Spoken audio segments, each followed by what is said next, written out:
ఒక చిన్న మిస్టేక్ వల్ల నా ఫ్రెండ్ అక్షరాల 2 లక్షలు పోగొట్టుకున్నాడు. బ్యాక్ ఇన్ 2018 మా ఫ్రెండ్ దగ్గర ఒక క్రేజీ యాప్ ఐడియా ఉంది.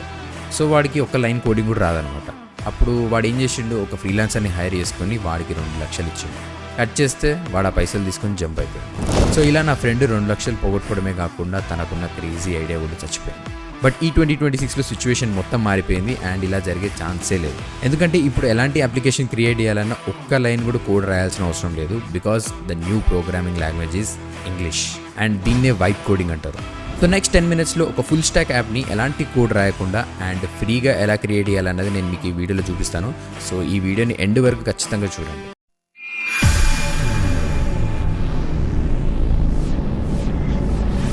Hi hello friends, welcome back to Akshay creates. So మనం ముందుగా ఆ వెబ్ అప్లికేషన్ క్రియేట్ చేసే ముందు వెబ్ యాప్ అనేది ఎలా వర్క్ అవుతుందని చూద్దాం. సో ఇది మీకు ఎక్స్ప్లెయిన్ చేయడానికి ఒక రెస్టారెంట్ ఎగ్జాంపుల్ ఇస్తాను. మనకి వెబ్ యాప్ అంటే ఫస్ట్లీ కనిపించేది ఫ్రంట్ ఎండ్, అంటే రెస్టారెంట్లో డైనింగ్ ఏరియా. అక్కడ మనకు కనిపించే టేబుల్స్, మెన్యూ, కలర్స్. సో అలానే యాప్లో మనకు కనిపించే బటన్స్ అండ్ డిజైన్, దీన్ని ఫ్రంట్ ఎండ్ అంటాం. అండ్ నెక్స్ట్ వచ్చేసి బ్యాక్ ఎండ్, అంటే రెస్టారెంట్లో కిచెన్ లాగా, అంటే లోపల జరిగే వంట అంతా మనకు కనిపించదు కదా. సో అలాగే బ్యాక్ ఎండ్లో లాజిక్ అనేది జరుగుతుంటుంది. నెక్స్ట్ వచ్చేసి డేటాబేస్. ఇది మన రెస్టారెంట్లో స్టోర్ రూమ్ లాంటిది, అంటే మనకు కావాల్సిన సామాన్లు, మనకు కావాల్సిన డేటా అంతా అక్కడ సేఫ్గా స్టోర్ అయ్యి ఉంటుంది అనమాట. అండ్ అలాగే ఏపీఐ అంటే ఈ రెస్టారెంట్లో ఒక వెయిటర్ లాగా, అంటే మనం ఇచ్చిన ఆర్డర్ని తీసుకొని కిచెన్లోకి వెళ్ళి కిచెన్ నుండి ఫుడ్ని మనకు తీసుకొచ్చి డెలివరీ చేస్తాడు కదా. అండ్ అలాగే వెబ్ యాప్లో ఏపీఐ అనమాట, అంటే మనం ఫ్రంట్ ఎండ్లో ఇచ్చే ఇన్పుట్ని బ్యాక్ ఎండ్లో తీసుకెళ్ళి దానికి వర్క్ చేసి అవుట్పుట్ అనేది మనకి రిటర్న్లో తీసుకొస్తుంది. సో ఏపీఐ అనేది ఒక మెసెంజర్ లాగా వర్క్ అవుతుంది. సో ఇది మన వెబ్ యాప్ ఎలా వర్క్ అవుతుంది అన్నది ఒక బేసిక్ ఐడియా అనమాట. సో ఇప్పుడు మనం ఒక వెబ్ యాప్ని క్రియేట్ చేద్దాము. సో దానికోసం నేను రెప్లిట్ అనే టూల్ని యూజ్ చేస్తున్నా. అండ్ మార్కెట్లో కొన్ని టూల్స్ ఉన్నాయి ఇంకా, లైక్ లవబుల్ కానీ, కర్సర్ కానీ అండ్ బోల్ట్. సో ఇవన్నీ టూల్స్ అవైలబుల్ ఉన్నాయి, బట్ నాకు రెప్లిట్ నచ్చింది. అండ్ ఈ వీడియోలో మనం రెప్లిట్ యూజ్ చేద్దాం. So first of all Replit open చేద్దాం. ఇక్కడ క్రియేట్ అకౌంట్ ఉంది కదా, క్రియేట్ అకౌంట్ కొడతాం. సో ఇక్కడ మనకి ఐదర్ గూగుల్ నుండి లాగిన్ చేయొచ్చు లేదా కంటిన్యూ విత్ ఈమెయిల్ ఉంది. సో ఇప్పటికైతే నేను గూగుల్ అకౌంట్ యూజ్ చేస్తున్నా. సో ఇది మన ప్రైసింగ్ ప్లాన్ అనమాట రెప్లిట్లో. ప్రస్తుతానికి నేను ఫ్రీ ప్లానే యూజ్ చేస్తున్నా. అండ్ ఫ్రీలో కొన్ని మనకి లిమిటేషన్స్ ఉంటాయి. ఒక అప్లికేషన్ మాత్రం క్రియేట్ చేయగలుగుతాం అండ్ లిమిటెడ్ ఏజెంట్ ఇంటెలిజెన్స్ అనేది ఉంది మనకి. డైలీ క్రెడిట్స్ అయితే కొన్ని లిమిటెడ్ ఉంటాయి అనమాట, అండ్ అవి డైలీ రెన్యూల్ అవుతూనే ఉంటాయి.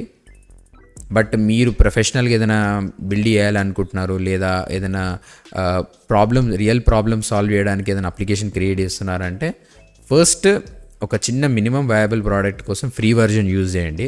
అందులో మీరు అనుకున్నది రిజల్ట్ వస్తుంది అండ్ దాన్ని మీరు ఇంకొంచెం స్కేల్ చేయాలనుకుంటున్నారంటే అప్పుడు మనం పెయిడ్ వర్జన్కి వెళ్ళొచ్చు. అండ్ టీమ్స్ కోసం కూడా ఇంకా సపరేట్ ప్రైజింగ్ ప్లాన్ అయితే ఉంది. సో చూడండి, ఎక్స్ప్లోర్ చేయండి. I go with starter. Okay, ఇది మన ఇంటర్ఫేస్ అనమాట. యాప్ ఉంది అండ్ డిజైన్ కూడా చేయొచ్చు ఇక్కడే. సో మనకి ఫ్రీ వర్జన్లో జస్ట్ ఒక వెబ్ అప్లికేషన్ మాత్రమే క్రియేట్ చేయొచ్చు అనమాట. సో ఫస్ట్ ఆఫ్ ఆల్ ఇందాక నేను చెప్పినా కదా, మనకి లిమిటెడ్ క్రెడిట్స్ అయితే ఉంటాయి ఫ్రీ ప్లాన్లో. సో అవి వెంటనే వేస్ట్ చేసుకోకుండా ఏం చేయాలంటే, అంటే ఇక్కడ మనకి జస్ట్ డిస్క్రైబ్ యువర్ ఐడియా అంటే దానికి ఒక డీటెయిల్డ్ డాక్యుమెంట్ అయితే కావాలి. Just I need an application అని కొడితే అది ప్రాపర్గా ఇవ్వదు అండ్ దానివల్ల మనకి క్రెడిట్స్ వేస్ట్ అయిపోతాయి అనవసరంగా. సో ఒక డీటెయిల్డ్ డాక్యుమెంట్, ఒక డీటెయిల్డ్ ప్రాంప్ట్ అనేది దానికి ఇస్తే అప్పుడే మనకి అది పర్ఫెక్ట్ యాప్ అనేది క్రియేట్ చేసి ఇస్తుంది. సో ఆ రెప్లిట్లో పేస్ట్ చేసే డాక్యుమెంట్ని మనం పిఆర్డి అంటాం, అంటే ప్రోడక్ట్ రిక్వైర్మెంట్స్ డాక్యుమెంట్. అంటే ఇప్పుడు నేను ఇందాక చెప్పాను కదా, ఒక మినిమం వయబుల్ ప్రోడక్ట్ మనం చేయడానికి కావాల్సిన డాక్యుమెంట్ ఇన్ఫర్మేషన్ అంతా, లేకపోతే దానికి కావాల్సిన ప్రాంప్ట్ కానీ, దాన్ని మనం పిఆర్డి అంటాం. సో అది క్రియేట్ చేయడానికి మనం చాట్‌జిపిటికి వచ్చినాం. ఇప్పుడు లెట్స్ సే ఇప్పుడు నేను ఒక యాప్ క్రియేట్ చేయాలనుకుంటున్నాను అండ్ అది వచ్చేసి సబ్స్క్రిప్షన్ మేనేజర్ యాప్ అనుకోండి. అంటే మనము ఇయర్లీ ఎన్నో సబ్స్క్రిప్షన్ తీసుకుంటాం, అమెజాన్, నెట్ఫ్లిక్స్ కానీ, జిమ్ సబ్స్క్రిప్షన్ కానీ, ఏదైనా సబ్స్క్రిప్షన్ మనం చాలా తీసుకుంటుంటాం అండ్ కొన్ని వాడమన్నమాట. సో దానివల్ల మనకి ఎంత మనీ వేస్ట్ అవుతుంది అండ్ దాన్ని ప్రాపర్గా మేనేజ్ చేయడానికి ఒక యాప్ క్రియేట్ చేయాలనుకుంటున్నాను నేను. సో నేను చాట్‌జిపిటికి ఏమి ఇచ్చిన అంటే, right a PRD for a subscription manager app, features, user input for app name and cost, monthly versus yearly toggle, a dashboard showing total money wasted per year and a red alert if an expense is over 1000 rupees. So ఇది నా subscription manager app ఒక features and దాని use case. So దీనికి నేను ఒక PRD ready చేసి ఆ రెప్లిట్కి ఇవ్వబోతున్నా. చూసిరా ఎంత డీటెయిల్గా ఇచ్చిందో. ఇంత డీటెయిల్గా మనం కూడా అంత టైప్ చేయలేమన్నమాట రెప్లిట్లో. సో దానికి అంత క్లియర్గా అర్థం కాదు. అదే చాట్‌జిపిటి నుండి తీసుకున్నాం అనుకోండి, ఇంత క్లియర్గా ఎక్స్ప్లెయిన్ చేసి ఇస్తుంది దానికి ఏమేమి కావాలని చెప్పి. సో అప్పుడు రెప్లిట్ కూడా ఈజీగా వర్క్ అవుతుంది. సో ఇప్పుడు ఇదంతా కాపీ చేసి మనం రెప్లిట్కి ఇద్దాం.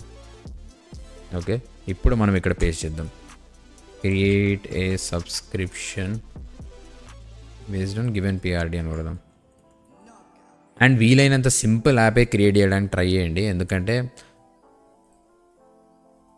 ఎందుకంటే మనకి ఫ్రీ దాంట్లో లిమిటెడ్ క్రెడిట్స్ ఇస్తాడు అండ్ లిమిటెడ్ ఇంటెలిజెన్సే ఉంటుంది. కాబట్టి వీలైనంత చిన్న సింపుల్ మినిమం వయబుల్ ప్రోడక్ట్ కాబట్టి సింపుల్గానే పెట్టుకోండి. ఒకవేళ అది మంచిగా వర్క్ అవుతుంది and we're getting nice results అంటే అప్పుడు పెయిడ్ వెర్షన్కి వెళ్ళి దాన్ని ఇంకొంచెం స్కేల్ చేసి దాన్ని ఇంకొంచెం పెద్దగా క్రియేట్ చేయొచ్చు. Simple tool. ఇక్కడ నేను ఒక్క లైన్ కోడ్ రాయలేదు అండ్ పిఆర్డి కూడా నేను ఏమి రాయలేదు సొంతంగా. సో సింపుల్గా ఒక 5 minutes 10 minutesలో అయిపోతుంది వెబ్ అప్లికేషన్. జస్ట్ మనకున్న ఐడియాని క్లియర్గా దానికి ఎక్స్ప్లెయిన్ చేయగలగాలి అంతే. సో ఇలా మీరు రియల్ ప్రాబ్లమ్స్కి సొల్యూషన్స్ క్రియేట్ చేయొచ్చు. అంటే బయట B2B కానీ B2C కానీ వాళ్ళకున్న ప్రాబ్లమ్స్కి లేదా వాళ్ళకున్న నీడ్స్కి మనం సొల్యూషన్ తీయగలిగితే ఖచ్చితంగా ఒక ప్రాఫిటబుల్ బిజినెస్ అవుతుంది ఇది. వావ్. అండ్ ఈ డిజైన్ని మనం మార్చుకోవచ్చు, యూజర్ ఇంటర్ఫేస్ని మార్చుకోవచ్చు, అన్నిటిని మార్చుకోవచ్చు అనమాట. బట్ ఫ్రీ వెర్షన్ కాబట్టి మనకి కొన్ని లిమిటేషన్స్ అయితే ఉన్నాయి. సో చూసిరా, Adobe creative cloud red alert చూపిస్తుంది మనకి, హై ఎక్స్పెన్స్ అనమాట. చూసిరా, ఇప్పుడు మనం ఇంకో కొత్త సబ్స్క్రిప్షన్ కూడా యాడ్ చేయొచ్చు. లెట్స్ సే ZEE5 అనుకో, ZEE5 monthly 149 add subscription. Okay, చూసిరా క్రియేట్ అయిపోయింది ZEE5. సో ఒకవేళ 1000 కన్నా ఎక్కువ ఉంటే రెడ్ అలర్ట్ లాగా చూపించమని చెప్పినాం అనమాట. సో అందుకే ఇది 4200 per month అంటే హై ఎక్స్పెన్స్ లాగా చూపిస్తుంది. సో ఇలా మన సబ్స్క్రిప్షన్ మేనేజింగ్ చేసుకోవచ్చు అనమాట. మనం ఎన్నో సబ్స్క్రిప్షన్స్ తీసుకుంటాం కానీ గుర్తుండదు, లేకపోతే మనం వాడము అనవసరంగా, దానికి మంత్లీ ఆటో రెన్యూవల్లో కట్ అయిపోతూనే ఉంటుంది. సో ఇలా మనం ఒక యాప్ క్రియేట్ చేసినాం అనుకోండి, డెఫినెట్లీ ఇది ఒక మంచి ప్రాబ్లమ్ సాల్వ్ చేసినట్టే. అండ్ దీన్ని మనం పబ్లిష్ చేయొచ్చు, పబ్లిక్గా లైవ్లో పబ్లిష్ అవుతుంది. పబ్లిష్. సో ఈ రెప్లిట్లో ఏంటంటే మెయిన్గా డేటాబేస్ అదే ఇస్తుంది, హోస్టింగ్ అదే ఇస్తుంది అండ్ వర్కింగ్ కూడా మొత్తం అదే చేసుకొని ఇస్తుంది మనకి. మనం ఏం చేయాల్సిన అవసరం లేదు, జస్ట్ మనకున్న ఐడియాని దానికి ఎక్స్ప్లెయిన్ చేస్తే సరిపోతుంది. చూసిరా, congrats on publishing your app, copy link paste. ఇదిగా. సో ఈ సబ్స్క్రిప్షన్ మేనేజర్ ఏదైతే నేను క్రియేట్ చేసినా ఇందులో చాలా ఫ్లాస్ ఉన్నాయి. ఎందుకంటే ఇప్పుడు నేను ఈ లింక్ ఏదైతే ఇప్పుడు పబ్లిష్ అయిందో ఆ లింక్ ఓపెన్ చేసిన ప్రతిసారి నాకు ఈ డీటెయిల్సే చూపిస్తుంది. ఎందుకంటే మనం పిఆర్డీలో మెన్షన్ చేయలేదన్నమాట to start with login details. ఎందుకంటే ప్రతి కొత్త యూజర్ వాళ్ళ క్రెడెన్షియల్ యూజ్ చేసి లాగిన్ అవ్వాలి అండ్ వాళ్ళకి సపరేట్గా అప్లికేషన్ అనేది క్రియేట్ అవ్వాలి. మనం ఇచ్చిన పిఆర్డీ ప్రకారంగా చూసుకుంటే ఆటోమేటిక్గా కొన్ని డిఫాల్ట్ సబ్స్క్రిప్షన్స్ అయితే చూపిస్తుంది, ప్రతిసారి ఇదే చూపిస్తుంది. సో ఇలా కొన్ని ఫ్లాస్ అయితే ఉన్నాయి అనమాట. సో ఇలా మనం పిఆర్డీలో ఎంత క్లియర్గా మెన్షన్ చేస్తే అంత బెటర్ అవుట్పుట్ అయితే వస్తుంది. సో ఇప్పుడు ఈ అప్లికేషన్ చూసిరు కదా, నేను ఈ లింక్ మీకు డిస్క్రిప్షన్లో పేస్ట్ చేస్తాను. సో మీరు ఓపెన్ చేసినప్పుడు కూడా ఇలానే వస్తుంది, ఎందుకంటే నేను దాంట్లో పర్టికులర్గా మెన్షన్ చేయలేదు ఒక క్రెడెన్షియల్ తోటి లాగిన్ చేయాలి, దాని తర్వాత మీరు కొత్తగా సబ్స్క్రిప్షన్స్ యాడ్ చేసుకోవచ్చు అని చెప్పి. ఓకే, జస్ట్ టెస్ట్ పర్పస్ కాబట్టి ఇది ఇట్స్ ఫైన్. బట్ మీరు ఒకవేళ మినిమం వయబుల్ ప్రోడక్ట్ చేయాలనుకుంటే ఇట్లాంటి మిస్టేక్స్ చేయకుండా జాగ్రత్త పడాలి.